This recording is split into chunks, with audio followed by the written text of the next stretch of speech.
के दाता सांसों के स्वामी, ये नैया की पतवार तुमको है अर्पण।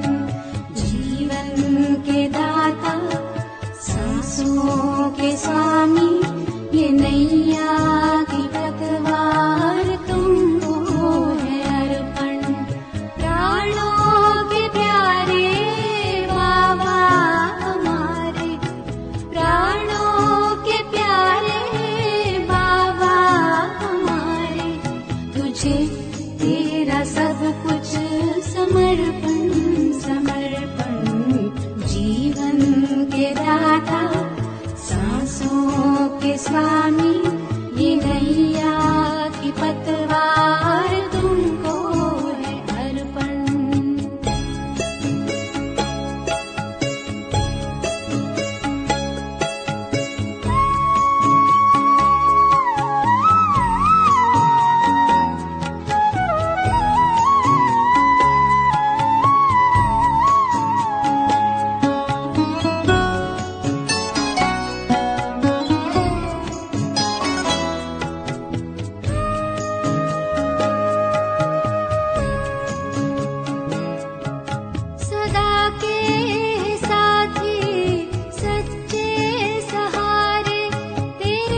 सब कुछ समर्पण समर्पण, जीवन के दाता सांसों के स्वामी, ये नैया की पतवार तुमको है अर्पण।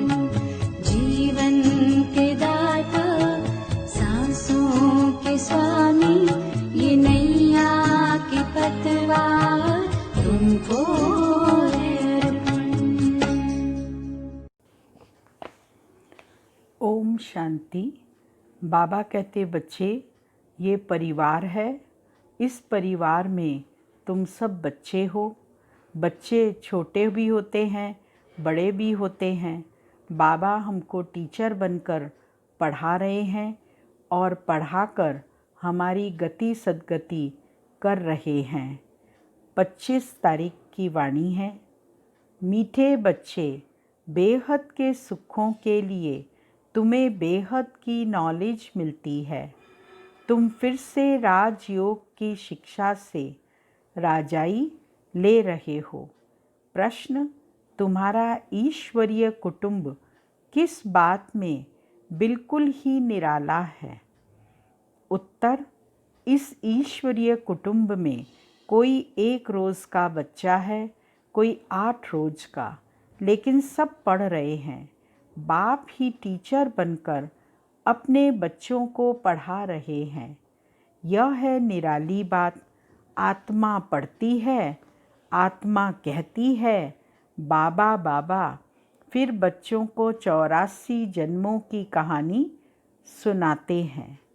गीत बजा है, दूर देश का रहने वाला आया देश पर आए। ओम शांति। वृक्षपतिवार, उसका नाम रख दिया है बृहस्पति। यह त्योहार आदि तो वर्ष वर्ष मनाते हैं। तुम हर हफ्ते बृहस्पति डे मनाते हो। वृक्षपति अथवा इस मनुष्य सृष्टि रूपी झाड़ का जो बीज रूप है, चैतन्य है, वही इस झाड़ के आदि मध्यंत को जानते हैं। और जो भी वृक्ष है वह सब जड़ होते हैं। यह है चैतन्य। इनको कहा जाता है कल्प वृक्ष। इनकी आयु है 5000 वर्ष और यह वृक्ष 4 भागों में है। हर चीज़ 4 भाग में होती है। यह दुनिया भी 4 भाग में है। अब इस पुरानी दुनिया का अंत है। दुनिया कितनी बड़ी है, यह ज्ञान कोई भी मनुष्य मात्र की बुद्धि में नहीं है। यह है नई दुनिया के लिए नई शिक्षा। और फिर नई दुनिया का राजा बनने के लिए अथवा आदि सनातन देवी देवता बनने के लिए शिक्षा भी नई है। भाषा तो हिंदी ही है।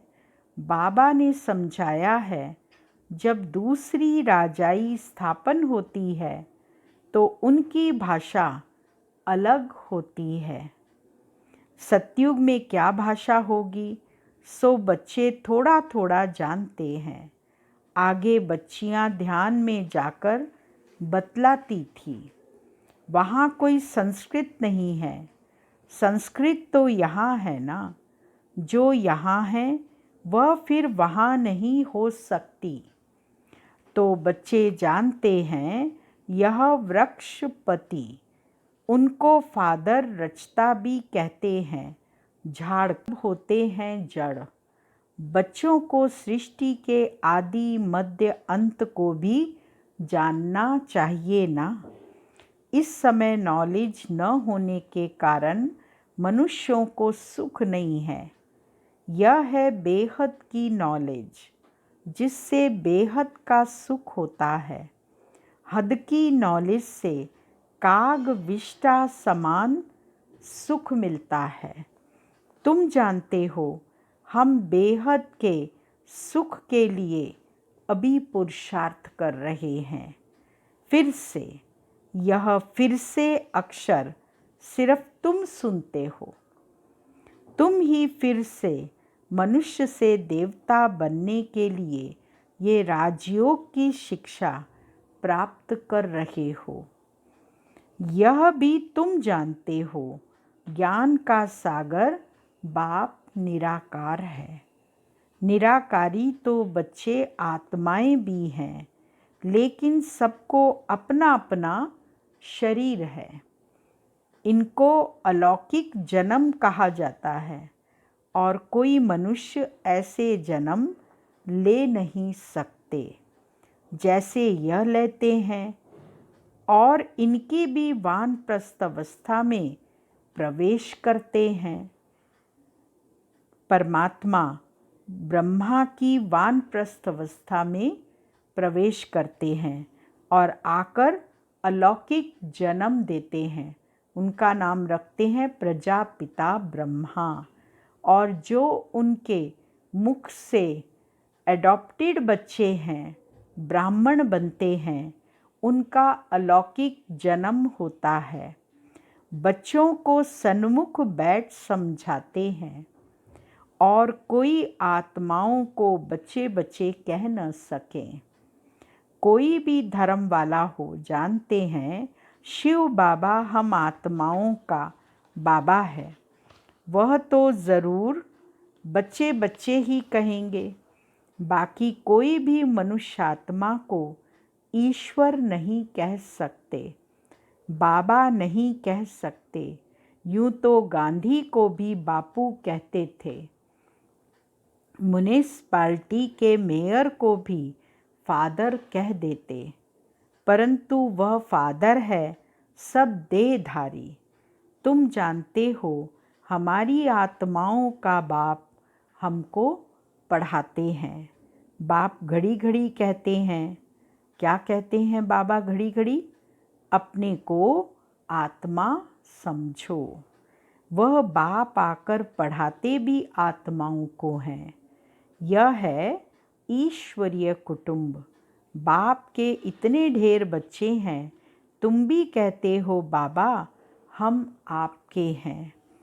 तुम बच्चे हो गए, कहते हैं बाबा हम 1 रोज़ का बच्चा हूँ, 8 रोज़ का बच्चा हूँ, मास का बच्चा हूँ। पहले ज़रूर छोटा ही होगा, भल 2-4 दिन का बच्चा ही है, परंतु ऑर्गन्स तो बड़े हैं ना। इसीलिए सब बड़े बच्चों को पढ़ाई चाहिए। जो भी आते हैं सबको बाप पढ़ाते हैं। तुम भी पढ़ते हो। बाप के बच्चे बने, फिर बाप समझाते हैं तुमने 84 जन्म कैसे लिए हैं। बाप कहते हैं मैं भी बहुत जन्मों के अंत में इनमें प्रवेश करता हूँ और फिर पढ़ाता हूँ। बहुत जन्मों के अंत में परमात्मा ब्रह्मा में प्रवेश करके हमको पढ़ाते हैं।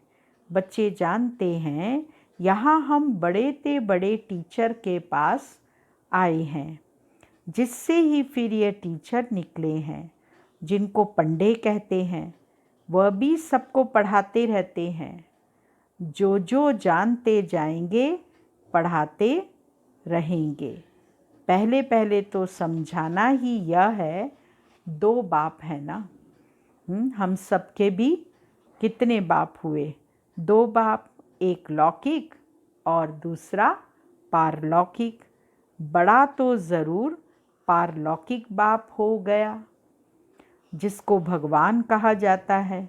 तुम जानते हो अभी हमको पारलौकिक बाप मिला है और किसी को पता नहीं। धीरे धीरे जानते जाएंगे। तुम बच्चे जानते हो हम आत्माओं को बाबा पढ़ाते हैं। हम आत्माएं ही एक शरीर छोड़ फिर दूसरा लेंगे, ऊंच से ऊंच देवता बनेंगे। ऊंच से ऊंच बनने के लिए आए हैं। कई बच्चे चलते चलते ऊंचे से ऊंची पढ़ाई को छोड़ देते हैं। ये है ऊंचे से ऊंची पढ़ाई। आत्मा परमात्मा का ज्ञान। बाबा कहते कई बच्चे चलते चलते इसको छोड़ देते हैं, किसी न किसी बात में संशय आ जाता है या फिर यहाँ की धारणाओं को नहीं कर पाते, उसके कारण भी छोड़ देते हैं, या माया का कोई तूफान सहन नहीं कर सकते हैं, काम महाशत्रु से हार खा लेते हैं। इन्हीं कारणों से पढ़ाई छूट जाती है। काम महाशत्रु के कारण ही बच्चों को बहुत सहन करना पड़ता है। बाप कहते हैं कल्प कल्प तुम अबलाएं माताएं ही पुकारती हो। कहते हैं बाबा हमको नग्न होने से बचाओ।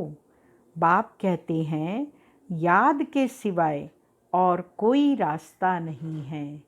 जितना बाबा को याद करेंगे उतना हम इस पोजीशन से बचकर रहेंगे।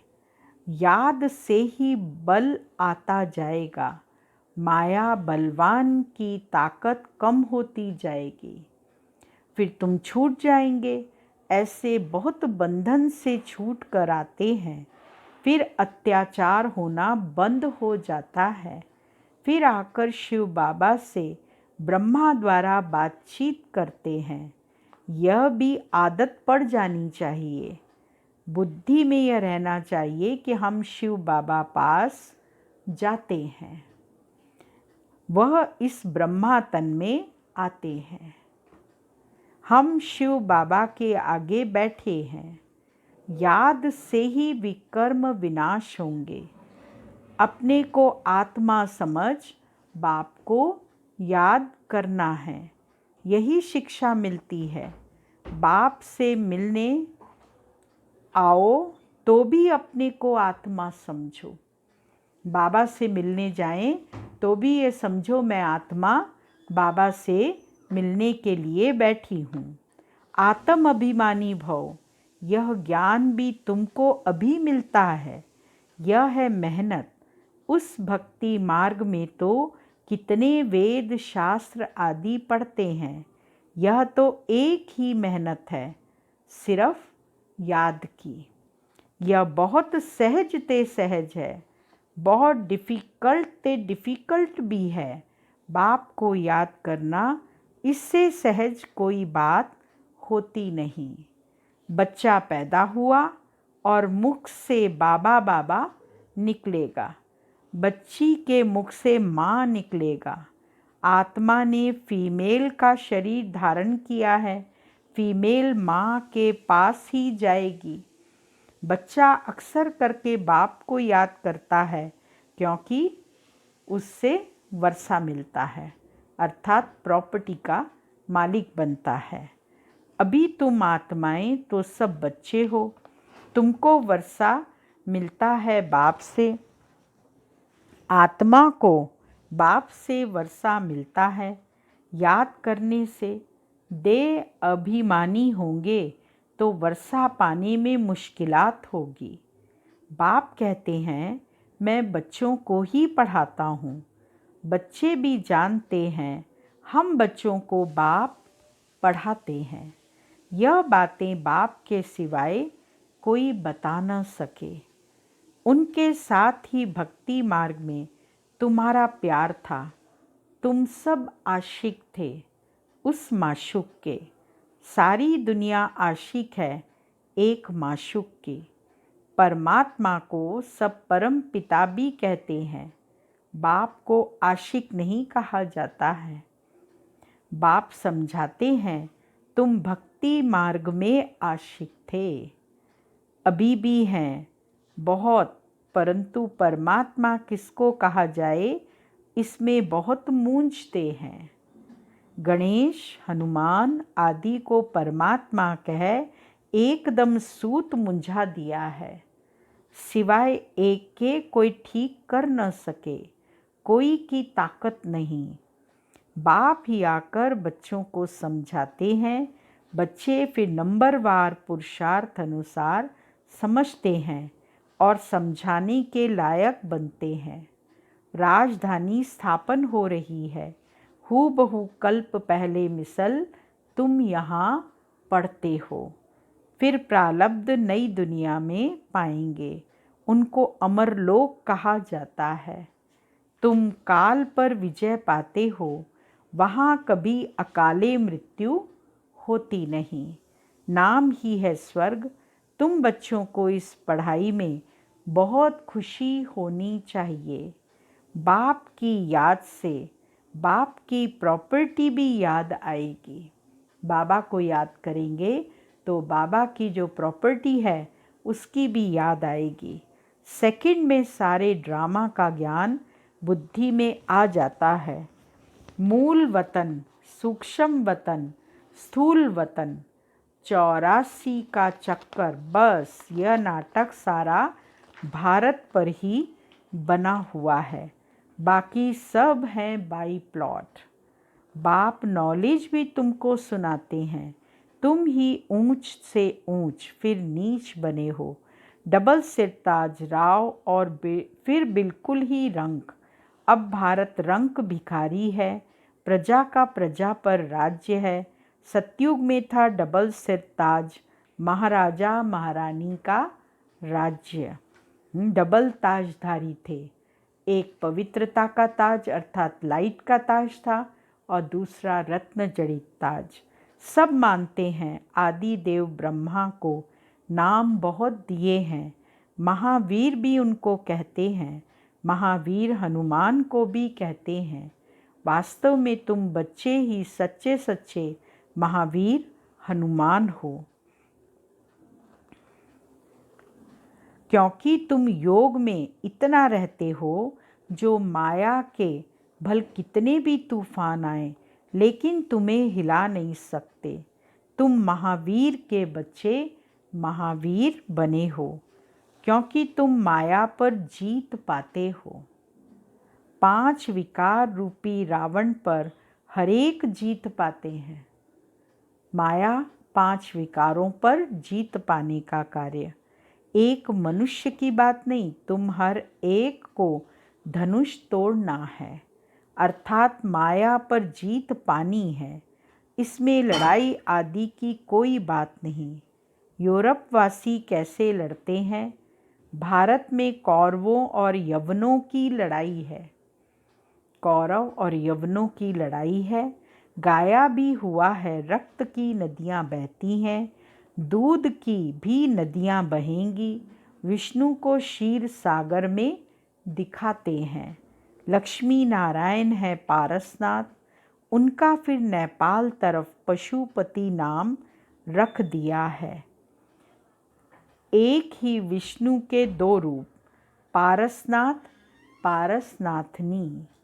वह है पशुपतिनाथ पति, पशुपतिनाथ पत्नी।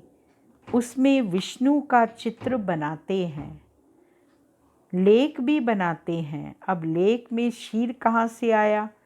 बड़े दिन पर उस लेक में दूध डालते हैं। वहाँ पशुपतिनाथ का मंदिर भी है शिव का, और इसके साथ साथ पारसनाथ का भी वो है, एक लेक बताई हुई है जिसमें विष्णु जी का चित्र है। और वहाँ एक त्यौहार आता है जिसमें सब लोग एक एक दूध का वो डालते हैं उसे क्षीर सागर बनाने के लिए। अब लेक में क्षीर कहाँ से आया? बड़े दिन पर उस लेक में दूध डालते हैं, फिर दिखाते हैं क्षीर सागर में विष्णु सोया पड़ा है। अर्थ कुछ भी नहीं। 4 भुज वाला मनुष्य तो कोई होता नहीं। अभी तुम बच्चे सोशल वर्कर हो, रूहानी बाप के बच्चे हो ना। बाप सब बातें समझाते हैं, इसमें कोई संशय नहीं आना चाहिए। संशय माना माया का तूफान। तुम हमको बुलाते ही हो, हे पतित पावन आओ, आकर हमको पावन बनाओ। बाप कहते हैं मामिकम याद करो तो तुम पावन बन जाएंगे। 84 के चक्कर को भी याद करना है। बाप को कहा जाता है पतित पावन, ज्ञान का सागर। 2 चीज़ हो गई, पतितों को पावन बनाते और 84 के चक्कर का ज्ञान सुनाते हैं। परमात्मा आकर सबको पतित से पावन बनाते और सृष्टि के आदि मध्यंत का ज्ञान सुनाते हैं। यह भी तुम बच्चे जानते हो, 84 का चक्कर चलता ही रहेगा, इनकी एंड नहीं है। यह भी तुम नंबरवार पुरुषार्थ अनुसार जानते हो। बाप कितना मीठा है, उनको पतियों का पति भी कहते हैं, बाप भी है। अब बाप कहते हैं, मेरे से तुम बच्चों को बड़ा भारी वर्षा मिलता है, परंतु ऐसे मुझ बाप को भी फारक्ती दे देते हैं। ऐसे बाप को जो इतना उच्च बनाने वाला है, उसको भी फारक्ती दे देते हैं। यह भी ड्रामा में नूंद है। पढ़ाई को ही छोड़ देते, गोया फारक्ती दे देते। कितने बेसमझ हैं। जो अक्लमंद बच्चे हैं, वह सहज ही सब बातों को समझकर दूसरों को पढ़ाने लग पड़ेंगे। वह फौरन निर्णय लेंगे कि उस पढ़ाई से क्या मिलता है और इस पढ़ाई से क्या मिलता है, क्या पढ़ना चाहिए। बाबा बच्चों से पूछते हैं, बच्चे समझते भी हैं कि यह पढ़ाई बहुत अच्छी है, फिर भी कहते क्या करें। जिस्मानी पढ़ाई नहीं पढ़ेंगे तो मित्र संबंधी आदि नाराज़ होंगे। लौकिक पढ़ाई भी पढ़नी पड़ेगी। अगर नहीं पढ़ते हैं तो मित्र संबंधी नाराज़ होंगे। बाप कहते हैं, दिन प्रतिदिन टाइम बहुत थोड़ा होता जाता है, इतनी पढ़ाई तो पढ़ नहीं सकेंगे।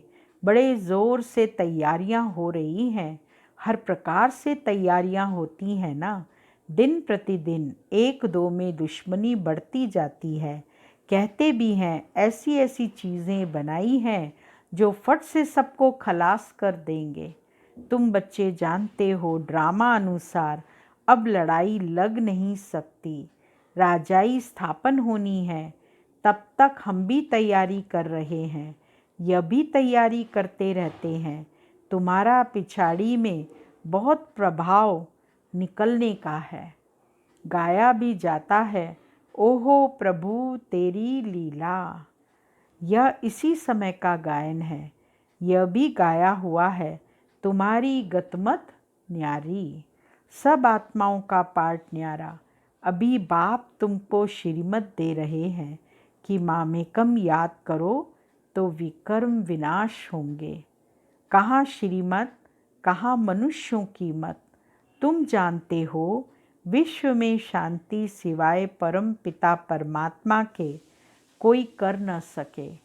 100% पवित्रता सुख शांति 5000 वर्ष पहले मुआफिक ड्रामा अनुसार स्थापन कर रहे हैं। कैसे कैसे कर रहे हैं, सो आकर समझो। तुम बच्चे भी मददगार बनते हो। जो बहुत मदद करेंगे वह विजय माला के दाने बन जाते हैं। तुम बच्चों के नाम भी कितने रमणीक थे, वह नाम की लिस्ट एल्बम में रख देनी चाहिए। तुम भट्टी में थे, घर बार छोड़ बाप के आकर बने, एकदम भट्टी में आकर पड़े। ऐसी पक्की भट्टी थी जो अंदर कोई आ न सके। जब बाप के बन गए तो फिर नाम ज़रूर होने चाहिए। सब कुछ सरेंडर कर दिया, सबने सब कुछ सरेंडर कर दिया, इसीलिए नाम रख दिए। इसीलिए सब नाम नए सिरे से रखे। वंडर है ना, बाप ने सबके नाम रखे हैं। सबके नामों की लिस्ट आई, ऊपर संदेशी लेकर आई और फिर उसने सबको नाम दिए। सबका नाम चेंज हो गया क्योंकि सब कुछ तन मन धन सब कुछ बाबा को सरेंडर कर दिया था। और भट्टी भी कितनी वंडरफुल थी, अखंड भट्टी, जिसके अंदर उठना नहीं, एक ही पोजीशन में बैठे रहना और बाबा की स्मृति करना। सुबह से लेकर रात तक 8-8 घंटे का योग भट्टी में ग्रुप बने हुए थे और वो ग्रुप जो है वो भट्टी उस हिसाब से करते थे। तो कितनी मुश्किल भट्टी थी। सब कुछ सरेंडर कर दिया, इसीलिए नाम रख दिए। वंडर है ना, बाप ने सबके नाम रखे। अच्छा, मीठे मीठे सिक्की लदे बच्चों प्रति मात पिता बाप दादा का याद प्यार और गुड मॉर्निंग। रूहानी बाप की रूहानी बच्चों को नमस्ते और रूहानी बच्चों की रूहानी बाबा को याद प्यार गुड मॉर्निंग नमस्ते। मुख्य सार है पहला पॉइंट, किसी भी बात में संशय बुद्धि नहीं बनना है। किसी भी बात में संशय नहीं आना चाहिए। माया के तूफानों को महावीर बन पार करना है। हमें महावीर बनना है और माया के जो तूफान आते हैं उनको पार करना है। ऐसा योग में रहो जो माया का तूफान हिला न सके। दूसरा पॉइंट, अक्लमंद बन अपनी जीवन ईश्वरीय सेवा में लगानी है। सच्चा सच्चा रूहानी सोशल वर्कर बनना है। रूहानी पढ़ाई पढ़नी और पढ़ानी है। वरदान है, संकल्प रूपी बीज को कल्याण की शुभ भावना से भरपूर रखने वाले विश्व कल्याणकारी भव। जैसे सारे वृक्ष का सार बीज में होता है, ऐसे संकल्प रूपी बीज हर आत्मा के प्रति, प्रकृति के प्रति शुभ भावना वाला हो। सर्व को बाप समान बनाने की भावना, निर्बल को बलवान बनाने की, दुखी अशांत आत्मा को सदा सुखी शांत बनाने की भावना का रस व सार हर संकल्प में भरा हुआ हो। कोई भी संकल्प रूपी बीज इस सार से खाली अर्थात व्यर्थ न हो। कल्याण की भावना से समर्थ हो, तब कहेंगे बाप समान विश्व कल्याणकारी आत्मा। स्लोगन, माया के झमेलों से घबराने के बजाय परमात्म मेले की मौज मनाते रहो। ओम शांति। मम्मा की विशेषता सुन रहे हैं। बाबा जो भी सुनाता, मम्मा उसे इतने ध्यान से सुनती जैसे उसी समय एक एक बात का स्वरूप बनती जा रही है। इसीलिए सदा अचल अडोल एक रस स्थिति में रही। मम्मा की स्थिति कभी नीचे ऊपर नहीं देखी। पुरुषार्थ भी कोई मेहनत वाला हार्ड नहीं किया। मम्मा के चेहरे से सदा प्योरिटी की रॉयल्टी झलकती थी। इस प्योरिटी की पर्सनैलिटी के कारण ही जगदम्बा के रूप में मम्मा का इतना गायन और पूजन आज तक है। अटल निश्चय किसको कहा जाता है, वह मम्मा की सूरत से देखा। कभी भी मम्मा ने श्रीमत में अपनी मत मिक्स नहीं की होगी। मेरा विचार यह है, मैं यह समझती हूँ, यह मम्मा ने कभी नहीं कहा, परंतु बाबा ने यह कहा है, बाबा ने यह समझाया है। वह भी बताने में ऐसा रस जो हरेक को सहज समझ में आ जाए कि बाबा ने किस रहस्य से कहा है। मम्मा की चलन कभी साधारण नहीं देखी, सदा रॉयल। इसीलिए मम्मा शिव बाबा की पोत्री, ब्रह्मा बाबा की बेटी बनने से सर्व की मनोकामना पूर्ण करने वाली सरस्वती बन गई। मम्मा ने अपने लिए कोई कामना नहीं रखी। बाप के दिए हुए खजाने से सदा संपन्न रही।